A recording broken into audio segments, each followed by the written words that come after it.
Eh ben c'est lundi et comme tous les lundis, il est temps de faire le bilan de ce qui s'est passé la semaine dernière.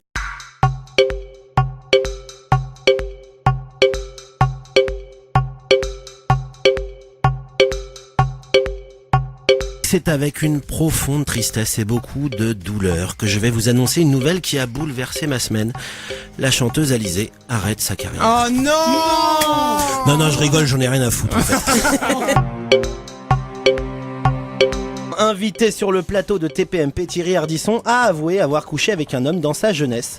L'homme en noir a même révélé son identité. Eh ben écoute, il a parlé que d'un. Donc il a révélé l'identité. Il s'agit de Didier Grumbach, célèbre figure de la mode. Du coup, plus de doute. On sait maintenant que Jérém Star n'a pas été embauché pour ses qualités journalistiques. Le problème, c'est que Myriam n'a pas du tout les mêmes nichons que Nabila, quoi. C'est exactement. La bourde de la semaine est attribuée à un policier des renseignements généraux chargé de surveiller un terroriste présumé qui a envoyé un SMS avec des infos sur sa cible. À qui? Eh bien, à sa cible elle-même.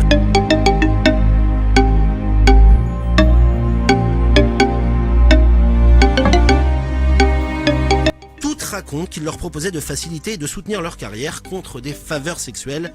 Donc le talent n'y est pour rien là dans tout ça. C'est ça en gros. Non mais attends, par contre j'aimerais bien qu'on me balance le nom du mec qui a propulsé les carrières de Mimi Mati, Suzanne Boyles et Laurence Boccolini. Les policiers ont sommé le cannibale de s'arrêter afin de procéder à son arrestation, mais l'homme de 23 ans n'a rien voulu entendre et a continué à la dévorer.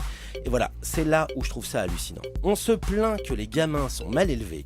Pour une fois qu'il y en a un qui finit son assiette, eh ben non, il faut qu'il le bute. Non mais je suis désolé, c'est pas possible. Bah ouais, attends, ça commence par un couscous et là c'est la débandade. Marine, elle fait gaffe maintenant. Demain, Flo va s'acheter une djellaba, dans une semaine une couscoussière et dans 6 mois, il se fait couper le bout du sgeg. Non. Pour Marine, c'est impensable. Du coup, au sein du parti, maintenant le couscous, c'est formellement interdit.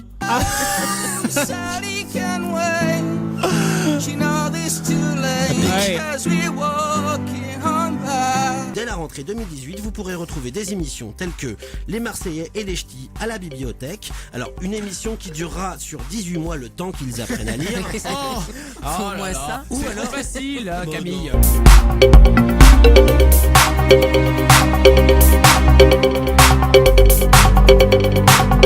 Mais c'est sorti quand ça? La semaine dernière. La semaine dernière? Tu as compris le principe de la j'ai chronique compris ou pas? ta chronique, arrête de me prendre pour un con. Merde. Alors pour ceux qui, comme moi, ont fait un AVC en alliant les mots Jérém Star et livre, rassurez-vous, ce n'est pas lui qui l'a écrit, faut pas pousser quand même. Par contre, là où je trouve que c'est un beau geste, c'est qu'enfin les candidats de télé-réalité pourront mettre autre chose que des photos d'eux-mêmes dans leur bibliothèque. Bon, encore faut-il qu'ils apprennent à lire, car comme le cite Jérém Star dans la première page de son livre, un enfant qui lit, c'est un candidat de télé-réalité qui disparaît. Du coup, certaines personnalités comme Morane, Alessandra Sublet ou Capucine Anave ont apporté leur soutien à l'humoriste sur Twitter. C'est pas une vanne quand même. Justement, c'est ce que j'allais dire, parce qu'il n'y a rien qui vous choque là. Bah si, ça me choque, qu'est-ce que... Eh ben ouais, Capucine Anave a des réactions quoi. Quand on veut amuser les autres, on se doit d'être douloureux soi-même.